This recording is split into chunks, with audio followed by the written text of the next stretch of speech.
Ya puede empezar a grabar cuando quiera. Ya está grabando, listo.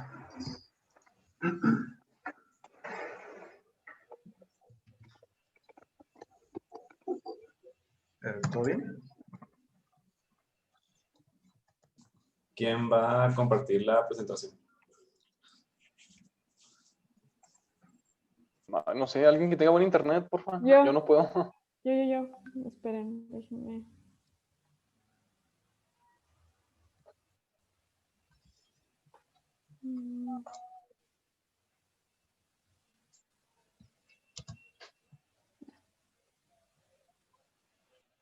Rápido, chicos, hay que apurarle.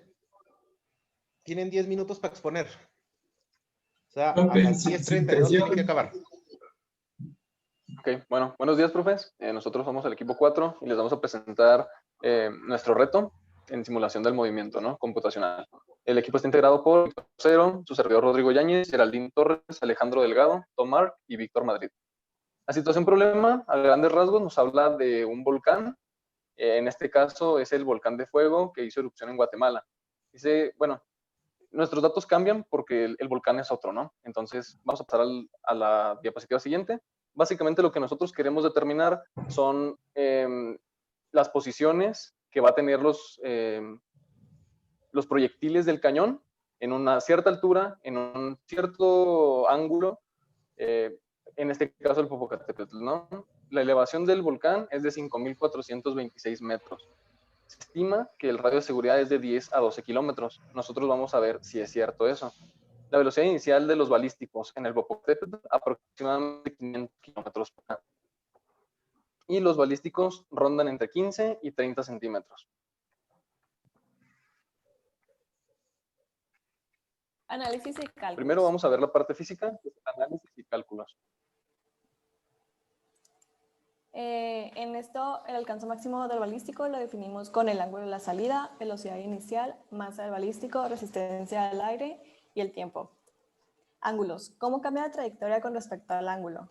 Cuando es un ángulo más inclinado, tiende a salir y tiende a una posición larga, a comparación de cuando es un ángulo más abierto. El ángulo ideal es de 45 porque tiene la misma distancia tanto en X como en Y. Y la masa del balístico afecta en el hecho de que a mayor masa, mayor velocidad terminal. A mayor masa también es más difícil para la fuerza de arrastre el detenerlo. El área afecta en la fuerza de arrastre porque también a mayor área, pues es mayor fuerza de arrastre. Bueno, ¿cómo afecta la velocidad inicial? Nosotros podemos notar que la velocidad inicial, digamos, en el caso ideal, cuando no hay resistencia al aire, pues se puede notar que a mayor velocidad, mayor va a ser pues tu trayectoria, o sea, vas a llegar más en X y más en Y. ¿Por qué? Porque básicamente no tenemos resistencia al aire. Si notamos, el componente solamente sería velocidad por coseno del ángulo o velocidad por el seno del ángulo. Pero si involucramos nosotros a la resistencia al aire, ahí cambia un poquito la cosa. ¿Qué es más grande, la velocidad que incrementa o hay algo que también en la velocidad en X que se termina restando, ¿no? Que es V entre M por velocidad interior. Entonces, si va incrementando de este lado, también va incrementando de este lado. Pero si notamos, del lado que se va restando, que es el menos V entre M por velocidad anterior, está multiplicado por un V, que es la fuerza de arrastre, entre el M, que el M puede llegar a ser muy grande. Entonces, esa multiplicación termina siendo algo muy pequeño. Entonces, va creciendo más la velocidad, entonces va a ser mayor, no se va, o sea, sí va a incrementar. A mayor velocidad, sí va a llegar más lejos.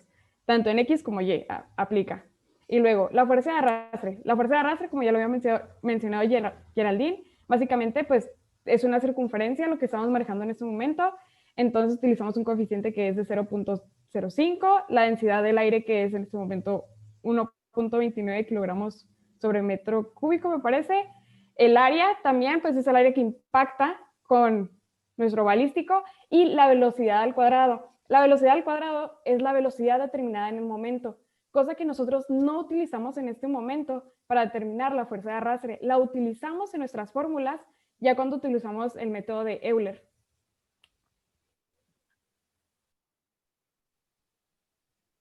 ¿Sí, chicos? Bueno, como vamos a analizar el comportamiento que tienen los balísticos en un volcán, pues hay de dos. O sea, una es cuando consideramos el aire, otra cuando no consideramos el aire. Cuando consideramos el aire, sería un comportamiento real. Y cuando no lo consideramos, sería algo más ideal. Aquí tenemos pues varias ecuaciones. Por ejemplo, en la distancia en X y Y, lo que representa aquí es la distancia en X y en Y cuando tenemos una condición real. Es decir, aplicamos el método de Euler. Aquí lo podemos ver de que la posición respecto al tiempo o la posición siguiente va a ser igual a la posición ideal más la razón de cambio por el incremento en el tiempo. Esto pasa tanto en X como en Y. Las velocidades aquí también son las del comportamiento real, las cuales son ecuaciones diferenciales. Y pues estas nos dan la velocidad en X, la velocidad en Y, en cada cachito de tiempo que vamos aumentando, o en cada incremento. Y por el otro lado, en el caso ideal, aquí no están puestas, pero para determinar la velocidad, pues una de dos. O sea, si ya nos dan la velocidad en vector completo, pues lo descomponemos. Entonces, para X sería la velocidad por el coseno de teta, y en Y, pues la velocidad por el seno de teta. Y las posiciones, esas se determinan con las fórmulas de cinemática, que pues serían la posición es igual a la aceleración por el tiempo al cuadrado entre 2, más la velocidad inicial por el tiempo, más la posición inicial. Entonces, en X, por ejemplo, nada más sería X, la posición inicial más la velocidad inicial en X por el tiempo, y ya que ahí no afecta la aceleración en X. Y en Y sí afecta, entonces sí se considera la parte de la gravedad.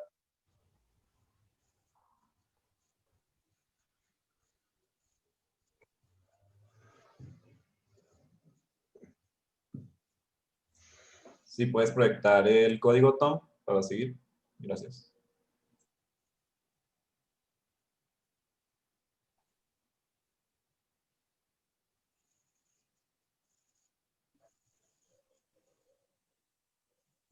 Bueno, aquí tenemos nuestro código.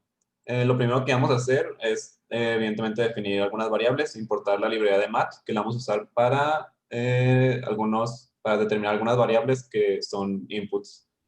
Entonces, mis compañeros y yo luego les vamos a explicar lo que hacen las funciones, mientras les explico lo que son todas nuestras variables.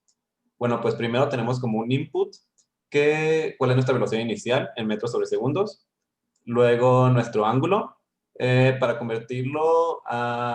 para que funcionara con nuestra fórmula, tuvimos que convertirlo de radianes a grados y de grados a radianes. Luego tenemos nuestra Y inicial, o sea, la altura del volcán, la velocidad en Y, que usamos, como dije antes, la librería de math para sacar el seno del ángulo y lo multiplicamos por nuestra velocidad. Luego tenemos nuestra V, que es la resistencia al aire. La masa que se usa para la velocidad en un caso real.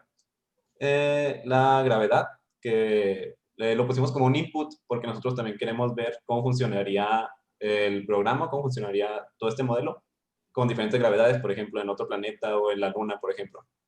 Luego tenemos pues que nuestra posición en X inicial es 0. Eso no lo ponemos como input porque eso ya lo estamos tomando por hecho.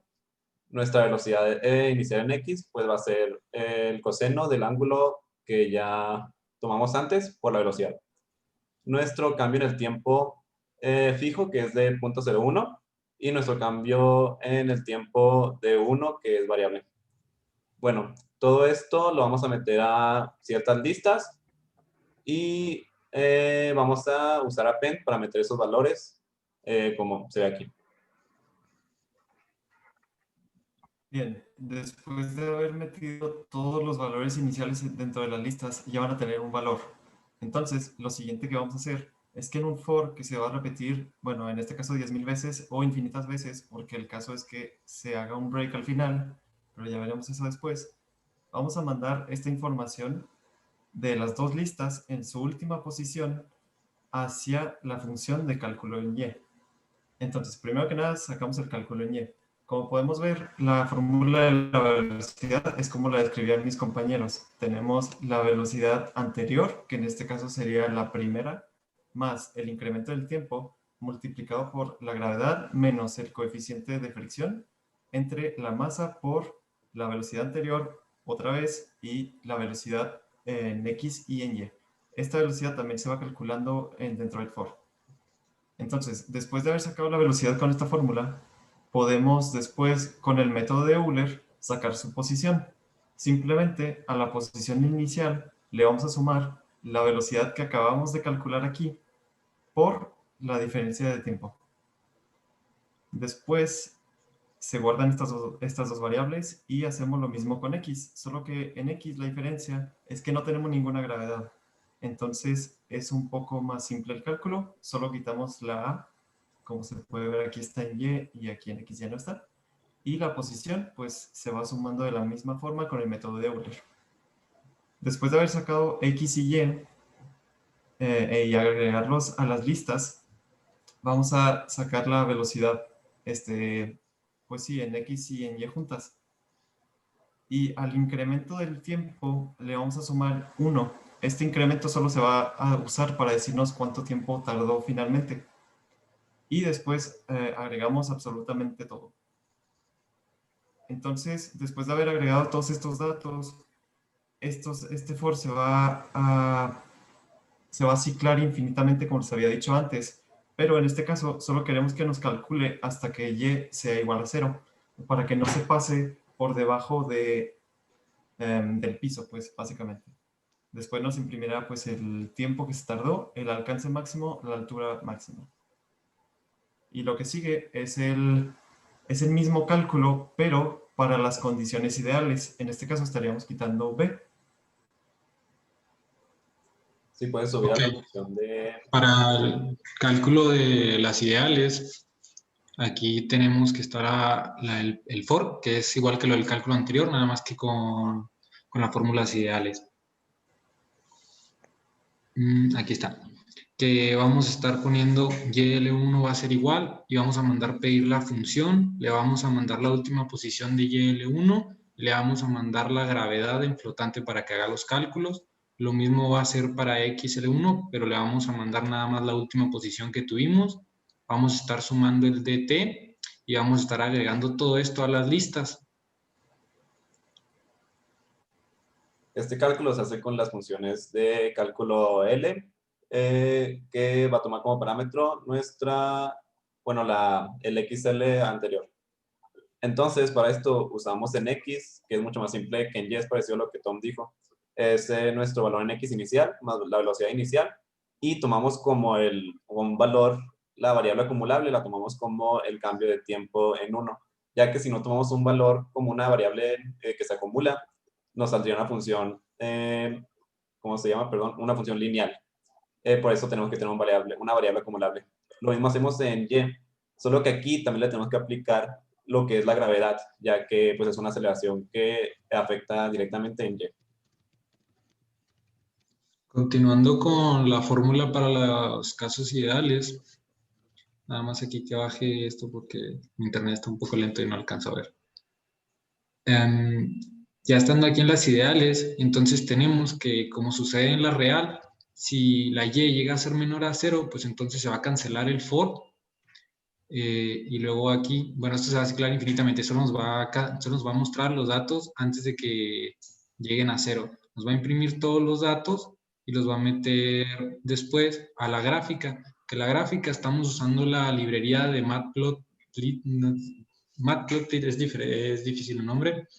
Y aquí estamos poniendo en color verde la real con ciertos datos específicos que es el nombre, el marcador, el estilo y también el tamaño. Para la ideal la estamos poniendo en morado, que es el chiquito.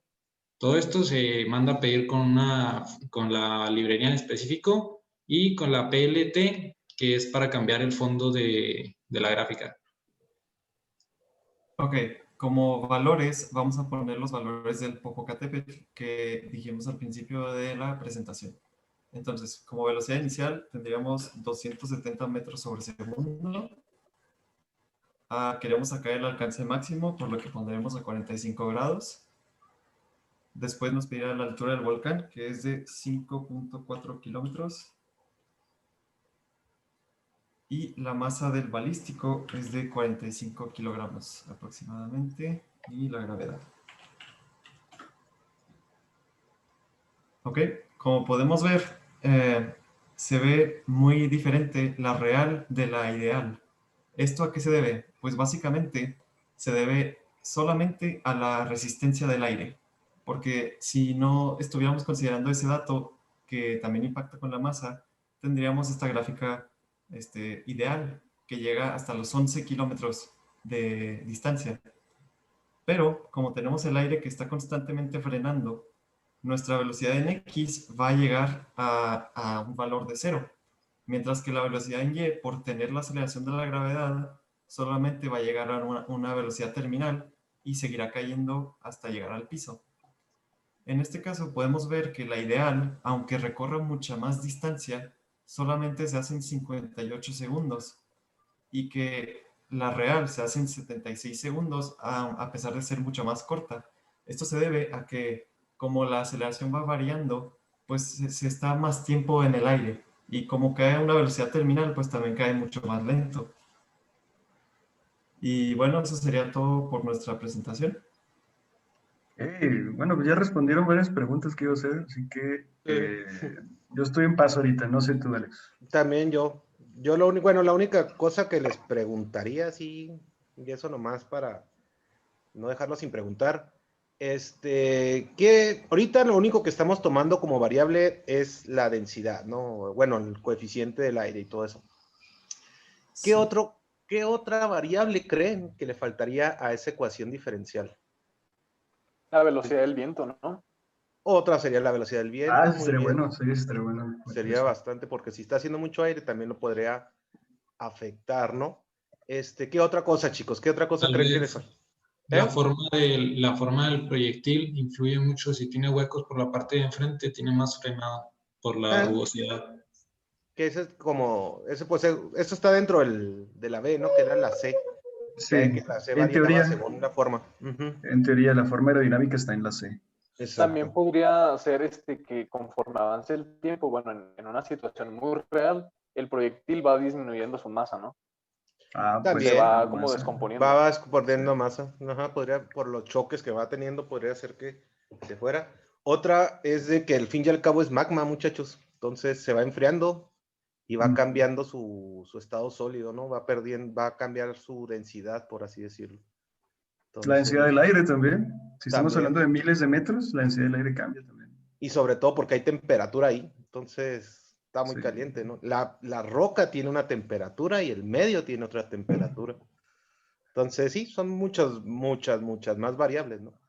Pero como bien dijeron, pues da una idea más o menos de hasta que fuera todo así perfecto, no llegaría. Una buena ¿no? aproximación. Se Una tienen que buena tomar aproximación. decisiones y la información que se tiene es la que se usa. ¿Qué? Una pregunta, ¿quién está dando Python? Porque los están dejando bastante bien, ¿eh? Ahí le están moviendo Zoe. Ostino. Justino. ¿Sí les exige entonces? Bien. Sí, la verdad, sí. ¿Tú crees a 10 horas que les doy yo de MATLAB? Y eso son 3 clases de explicar los primeros conceptos, así que no, hombre. Ajá. No, muy bien, muchachos, perfecto. Perfecto. Por nosotros sería todo. Le avisan en WhatsApp.